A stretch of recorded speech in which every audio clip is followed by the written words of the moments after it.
हमारे साथ आज महजाद इस्लाम खान साहब मौजूद है, जो कि आम आदमी पार्टी के प्रवक्ता है भूकरदम शहर के।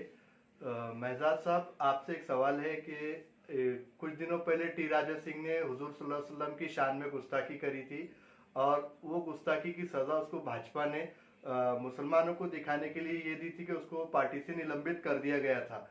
और आज देखने में ये आया कि उसका जो निलंबन था, अभी तेलंगाना में इलेक्शन भी है तो उसका निलंबन वापस ले लिया गया है और कुछ दिनों में वो स्टेज पे भी नजर आएगा। तो इस पर भाजपा पार्टी पे कुछ असर पड़ेगा या मुसलमानों पर कुछ असर पड़ेगा, इसके बारे में आपका क्या कहना है?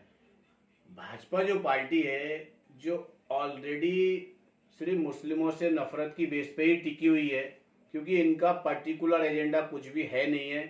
ये डेवलपमेंट से इनका कुछ नाता नहीं है। इनका जो मेन मुद्दा है, मेन इनका जो फार्मूला रहता है इलेक्शन में, किसी भी तरह से डिवाइड एंड रूल का रहता है और यही इनका पर्टिकुलर बेस है। और जो टी राजा सिंह को इन्होंने पहले निकाला था, वो सिर्फ इनका एक स्टंट था कि पब्लिक ने इनके खिलाफ ज्यादा रोड पे नहीं आना, पब्लिक ने इनके खिलाफ ज्यादा गुस्सा नहीं करना। ये इनका मेन मकसद सिर्फ कुछ दिन के लिए पब्लिक को गुमराह करना था और इन्होंने अपनी इस मकसद में कामयाब हुए और इन्होंने पब्लिक को वो टाइम पे गुमराह किया। और आज वापस इसलिए लिया क्योंकि इनको वापस वही स्टैंड लाना है। इनको किसी भी तरह से जो इलेक्शन को डाइवर्ट करना है और देश के अंदर नफरत की राजनीति फैलाना है। और ये फांसीवादी लोग हैं, इनको फांसीवादी जो लोग हैं वही पसंद करते हैं। इनका मुद्दा ही ये रहता है किसी भी तरह से देश के अंदर जो वातावरण है उसको खराब करना और किसी भी तरह से देश में एक दो समुदाय के बीच नफरत पैदा करना, नफरत की राजनीति करना इनका मेन मकसद है।